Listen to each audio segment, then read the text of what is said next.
Je m'appelle Pierre Pilarski, j'ai 61 ans, j'ai la chance d'être propriétaire dans toutes les disciplines du monde des courses, en plat, au trot, à l'obstacle. J'ai même des anglos. Euh, j'aime les courses depuis toujours. J'ai découvert les courses à travers du monde amateur, avec des courses, les courses de trot. Et quand je dis amateur, c'était vraiment amateur, bien humblement. En tant que propriétaire, j'ai eu beaucoup de chance, tombé sur des très bons chevaux. Et après avoir connu le monde des amateurs, j'ai aussi eu la chance de courir des courses de haut niveau. C'était vraiment sympa. Voilà, j'aime les courses définitivement. J'ai une autre vie en parallèle. Je suis le papa de 5 enfants. Je vous raconte pas ça de façon innocente parce que ce sont des enfants qui ont entre 20 et 30 ans. Ça s'étale sur 10 ans. Et ça tombe bien parce que c'est un petit peu l'âge des gens de qui je voudrais vous parler. Vous verrez, c'est parce que c'est souvent l'âge de nos nouveaux collaborateurs. Je suis là aussi parce que je suis franchisé McDonald's depuis 31 ans. J'ai opéré jusqu'à 7 restaurants. On a fait 6 à 700 fiches de paye parfois, employant des gens très jeunes, volatiles, des gens pour qui c'était souvent une première expérience de travail. Euh, En plus, le problème de l'emploi, du recrutement, du maintien en fonction, c'est quelque chose que je connais depuis très longtemps, puisque mes restaurants sont situés en Haute-Savoie, souvent dans des jolies stations de sport d'hiver comme Megève, Chamonix. Et je peux vous garantir que pour un jeune, c'est plus sympa d'être perchman que de faire cuire des frites ou des hamburgers. En plus, certains de ces restaurants sont situés à la frontière suisse, où nos amis helvètes offrent des salaires 2 à 3 fois supérieurs aux nôtres pour un même poste. Donc franchement, quand on m'a demandé de venir vous parler d'emploi, j'ai peur qu'on me demande de parler de chevaux, et là j'aurais été un peu plus embêté parce que il y a tellement de passion que je suis pas sûr qu'il y ait beaucoup de discernement quand je parle de chevaux. Quand on m'a demandé de venir vous parler, vous livrer mon expérience en la matière, je me suis senti, sinon légitime, en tout cas, capable de faire cet exercice. Donc je vais vous parler de RH en toute modestie, parce que les RH, c'est vraiment une science qui engendre la modestie. Bon, d'accord. Ne vous inquiétez pas, je vais y arriver. Non, non, ça va aller. Un peu de souplesse du matin. Au niveau du... Je voudrais vous planter le... Putain, c'est pas terrible mon truc là, je vais les mettre à plat. Hein. Au niveau du décor, essayez de poser un petit peu, de poser le décor.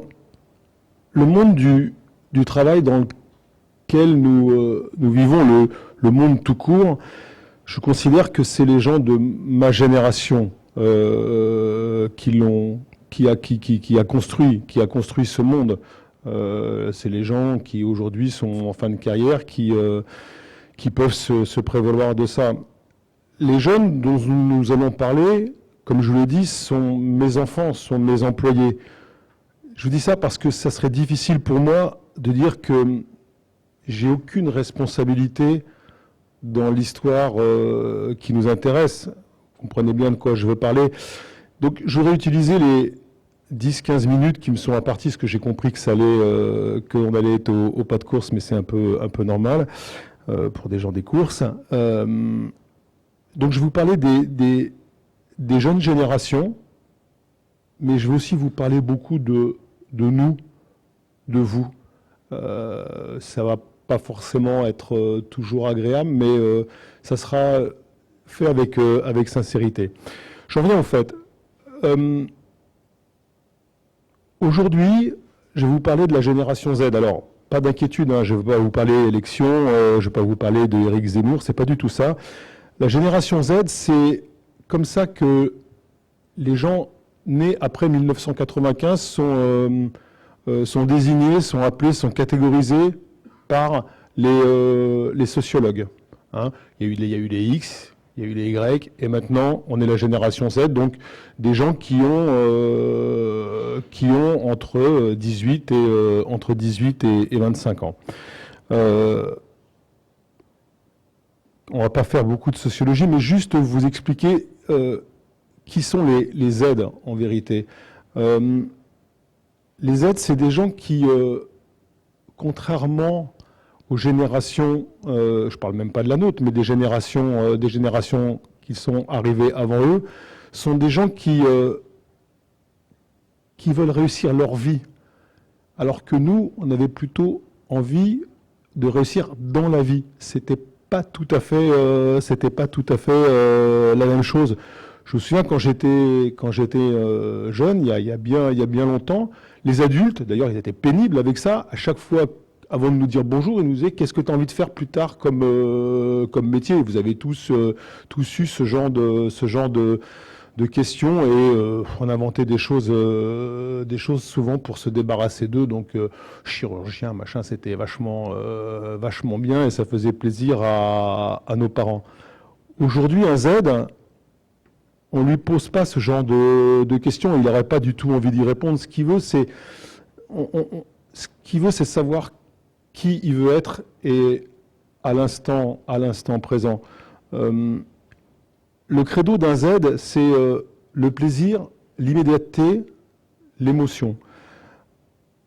Il vit dans un monde qui est complètement digitalisé. D'ailleurs, j'en vois plein qui sont aussi là sur le portable, donc il y a peut-être encore des Z dans la salle. Vous savez, un jour, j'avais organisé, je voulais faire bien, ça c'est le côté que les Suisses m'ont appris, j'ai fait un genre de petit sondage, de petit référendum parmi mes équipes, en disant, si vous étiez à ma place, très démagogue, hein, quelle est la première décision que vous prendriez? Qu'est-ce que vous voulez? Est-ce que vous voulez des augmentations de salaire, des nouvelles tenues, que sais-je, des jours de congés supplémentaires, des vacances, de la formation?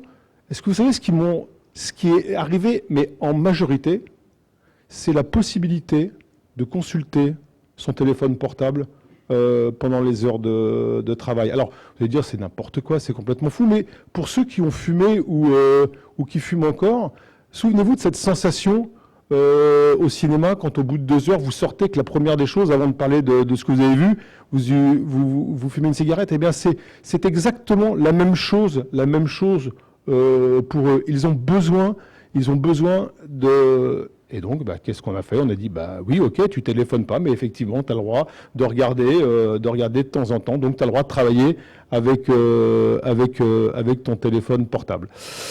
Après, on peut essayer de savoir quelle est l'entreprise idéale pour ces jeunes. Ces jeunes ont envie de travailler dans une entreprise qui va être fun, qui va être innovante, qui va être éthique. Ces jeunes, contrairement aux gens de ma génération, n'ont pas envie de travailler, par exemple, dans une usine d'armement. Moi, de travailler dans une usine d'armement ou dans une entreprise de blanchisserie, choses comme ça n'avait aucune différence, ça ne faisait aucune différence pour moi. Ils ont un sens éthique. Je vous raconte ça parce que ça introduit la suite de ma réflexion. Qu'est-ce que c'est les attentes aujourd'hui pour ces jeunes? Eh bien, ces jeunes considèrent que l'entreprise étant son lieu de vie, ils considèrent donc que le rôle principal de l'employeur, de nous, de vous, c'est d'assurer le bien-être du salarié, son bien-être. Je vous choque forcément, bien sûr, mais je m'en doutais.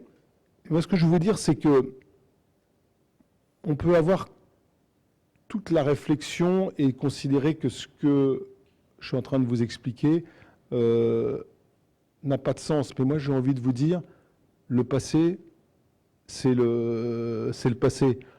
Nous ne changerons pas ces jeunes. Donc vous voyez bien où je veux en venir, c'est que la seule façon d'accorder les violons, c'est que ça va être probablement à nous, sinon de changer, mais de voir les choses différemment. Je vous rappelle une fois de plus que ce sont nos enfants. C'est nous qui les avons éduqués comme ça. Alors oui, bien sûr, individuellement, vous allez me dire, oui, mais moi, je n'ai pas fait comme ça. Ok, généralement, c'est nous qui les avons éduqués comme ça. Je pense qu'il faut qu'on accepte de les voir et de les comprendre comme ils sont. Je pense qu'il faut que on pense autrement et qu'on les regarde autrement. Ces jeunes de cette génération, c'est des sprinteurs, c'est pas des marathoniens. Un projet à 12 mois pour eux, c'est le bout du monde. Dans mes entreprises, je ne donne pas de 13e mois. Je donne un 12e de 13e mois tous les mois, parce que ça n'a pas de sens pour eux d'attendre un 13e mois. Que nous, enfin moi j'étais content d'avoir un 13e mois parce que c'était de l'argent que je ne dépensais pas. Mais eux, ce n'est pas leur souci. Eux, ce qu'ils veulent, c'est de l'immédiateté, c'est ce que je vous dis. Ils passent en moyenne 4h15 par jour, c'est des stats, hein, 4h15 par jour sur le smartphone. Donc ça vous explique aussi dans quel monde ils vivent. Donc je pense que nous devons repenser nos organisations. Alors là, je vais vous donner des choses que moi je fais. Peut-être que tout n'est pas applicable dans vos métiers, mais franchement, prenez un petit peu de temps pour y penser. Je pense qu'il faut conclure des contrats courts, parce qu'ils sont dans l'immédiateté. Il faut embaucher des jeunes, des mineurs, des alternants. Il faut aussi et surtout créer une bonne ambiance au travail. Et la bonne ambiance au travail, ce n'est pas vos chefs d'équipe, ce n'est pas vos responsables d'écurie. La bonne ambiance au travail, c'est uniquement de votre responsabilité. Ça, une entreprise qui fonctionne bien, elle peut très bien fonctionner avec des cadres, mais la bonne ambiance, c'est une volonté et une responsabilité du chef d'entreprise. Je suis certain que je vous agace un peu, mais vous allez voir, j'ai bientôt fini. À chaque fois que je vous agace, pensez aussi pourquoi on est là. On est là parce que depuis pas mal de temps, mais ça s'est exacerbé, en tout cas en ce qui concerne ma profession, au mois de septembre 2021, on a eu beaucoup de mal à reconstituer les équipes. Vous savez, il y a une très très forte tension au niveau du marché du travail et je peux vous garantir que ce n'est pas conjoncturel mais bien structurel. En plus, ça ne va pas s'arranger. Nous rencontrons des problématiques de recrutement, mais ne nous le cachons pas, on arrive à recruter des gens. Surtout, ce qu'on n'arrive pas à faire, c'est à les maintenir en fonction. Et ça, c'est un vrai souci. J'en parlais tout à l'heure au café. J'ai une formation d'expert comptable, donc j'ai travaillé pendant mon stage et même un petit peu plus longtemps dans des cabinets d'audit, de commissariat aux comptes ou de comptabilité. J'ai vu beaucoup, ou en tout cas trop, d'entreprises disparaître pour des soucis de trésorerie, d'impayés. C'était un vrai souci, même des fois des entreprises viables. J'ai peur que demain, ça soit plus pour des histoires de trésorerie ou des impayés que les entreprises disparaissent, mais par un manque de personnel. Et ça, c'est quand même un petit peu gênant. Encore une fois, c'est à nous de nous adapter. Quelques réflexions, quelques pistes. Il y a des moments qui sont très importants dans le parcours d'un nouvel employé. C'est le jour où on le recrute. Il a des questions à poser, laissons-lui poser ces questions. Et puis, si vous pensez que ces jeunes ont peut-être un problème avec le chef d'entreprise, avec l'adulte, désignez-lui un parrain, par exemple, parmi les employés peut-être un peu plus anciens, pas trop anciens, des jeunes qui ont connu cette, je ne veux pas dire cette souffrance, mais ce sentiment un peu d'abandon quand il arrive. Et surtout, faites aussi l'effort. Le jour où cette personne part pour X raisons, eh bien justement, demandez-lui pourquoi il part, pourquoi il s'en va. Et là, vous allez apprendre plein de choses, c'est pas forcément agréable, plein de choses sur vos entreprises et parfois même un peu sur vous-même, ce qui n'est pas forcément, toujours très agréable. Changeons notre façon de voir les choses. Souvent, on leur fait apprendre, il faut à tout prix les faire aller du plus simple au plus compliqué. Il faut aller du plus sympa au moins sympa. Je m'explique. On embauche quelqu'un et on va lui faire balayer la cour pendant 3 semaines. Normal, il faut qu'il apprenne, il faut qu'il comprenne. Non, pas du tout. Parce que, ça se trouve, il n'y aura pas de 4e semaine, la personne va s'en aller, et en fin de compte, ce n'était pas forcément un agent d'entretien que vous vouliez, mais dans votre esprit, vous trouviez que c'était sympa de le tester un petit peu. Non, quelqu'un qui... faites-lui faire les choses les plus sympas. Et après, si cette personne vous convient, si ça lui convient, on peut lui faire balayer la cour. Aujourd'hui, moi, ça ne me dérange pas d'essuyer les tables de mes McDo parce que je comprends que c'est quelque chose d'important. Mais si, quand j'ai fait ma formation McDo, pendant 3 mois, on m'avait fait essuyer les tables, je ne suis pas certain qu'aujourd'hui, je serais franchisé. Puis, autre chose, on a longtemps pensé, et ça marchait avec les générations X et Y, que la polyvalence, c'était la solution. Donc on leur apprenait à faire plein de choses, et pas avec les générations Z. Apprenons-leur d'abord, je ne dis pas toute la vie, tout le parcours, mais apprenons d'abord à faire une seule chose, mais la faire bien. Évitons de les embrouiller avec plein de règles. Ça, c'est quelque chose. Faites du simple. Au début, il faut faire du simple. Il faut leur donner envie de rester chez nous et pas les embrouiller avec plein de choses qui ne les intéressent pas. Le mieux, c'est souvent de leur donner une mission, pas forcément des tâches. Et puis, autre chose, la perfection, elle n'est pas de ce monde.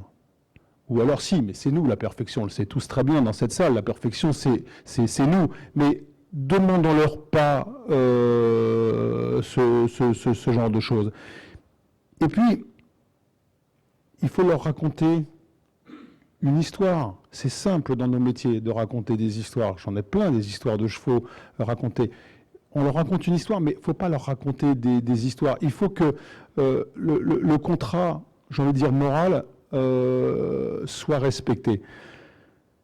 Et puis, surtout, à chaque fois que vous pensez que je suis en train de vous raconter des sornettes et des choses théoriques, dites-vous bien qu'aujourd'hui, c'est à nous de leur plaire. C'est pas l'inverse. Moi, dans ma jeunesse, je balançais des curriculum vitae, etc., etc., et les employeurs prenaient même pas forcément le temps de me répondre. Aujourd'hui, comme je vous l'ai dit, je pense que le piège qui est en train de se refermer sur nous est mortel si on ne change pas notre logiciel de réflexion. Maintenant que j'ai dit tout ça, vous concernant, alors, ce n'est pas des jugements de valeur, comme je l'ai dit tout à l'heure, je vous adore. J'adore les courses, j'adore le monde des courses, j'adore les gens des courses, mais les gens des courses ont, comme toutes les entreprises aujourd'hui en France, ont un problème. J'ai cru comprendre que vous pensiez avoir des soucis pour recruter et que vous aviez un turnover affreux, 22% de turnover, c'est affreux. Mais je connais tous les gens de l'hôtellerie-restauration qui, entre parenthèses, tueraient pour avoir 22% de turnover. Nous, on est à 100%. Oui, 100%, ça veut dire, en creux, qu'on change l'intégralité du du personnel tous les ans, sachant que ceux qui restent 2 ou 3 ans dans nos entreprises restent pour la vie. J'ai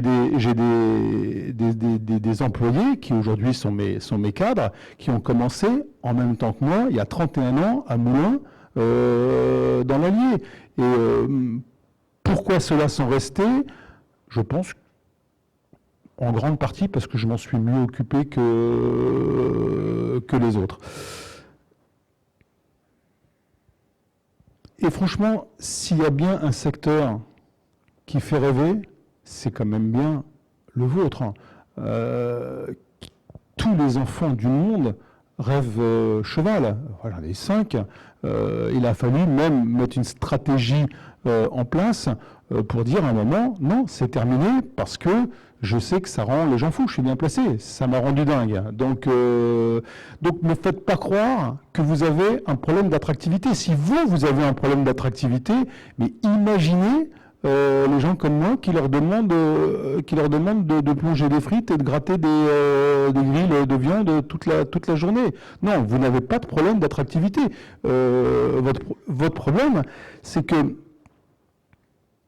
je pense que si vous interrogez les jeunes qui partent de chez vous, ils vous diront souvent la même chose. La promesse ou l'idée qui se faisait de vos métiers, cette promesse, elle n'a pas été tenue. Parce que probablement qu'on n'a pas été assez clair. Je pense que vous n'avez pas de problème de recrutement, des problèmes d'attractivité. Vous avez des problèmes de maintien en fonction. Les gens, vous arrivez à les attirer, mais vous n'arrivez pas,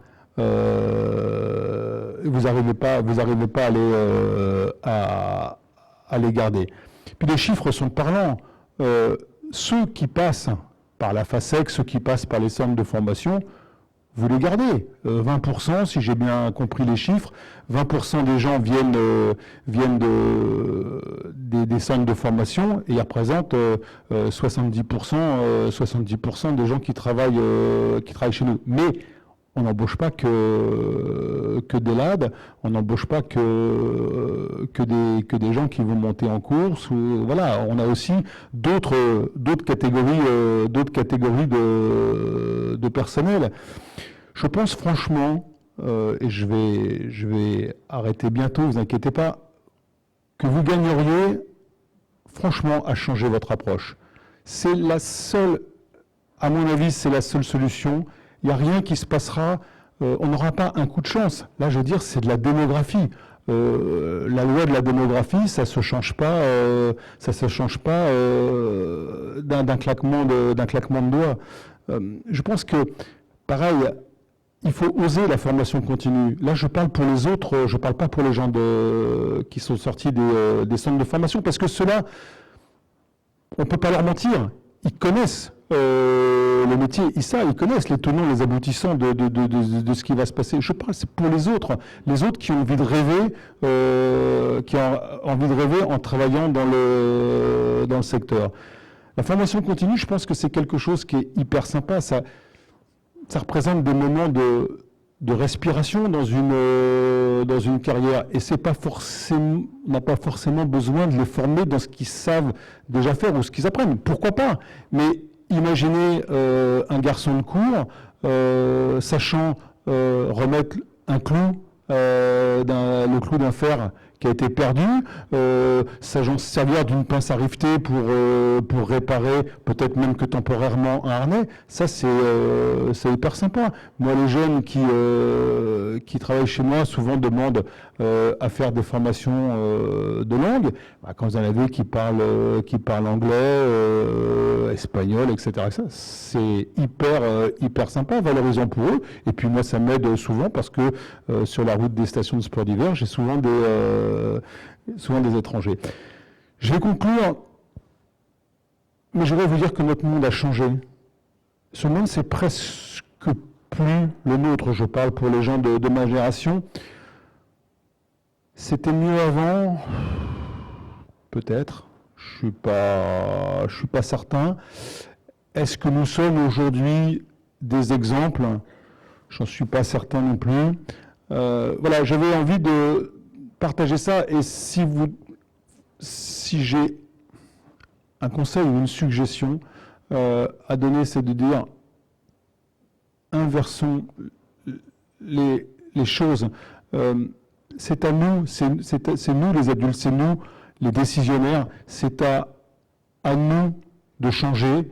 Ces jeunes générations, on ne les changera pas. Ça sera beaucoup plus facile de changer notre vision des choses que d'essayer de changer ces jeunes. Le travail, il est à faire sur nous-mêmes. Ou alors, on dit, bah, je me sors, je prends ma retraite ou je vais faire autre chose. Mais je pense qu'il n'y a pas, en matière d'emploi, vous allez trouver des détails, des variables d'ajustement, de faire ça un petit peu mieux.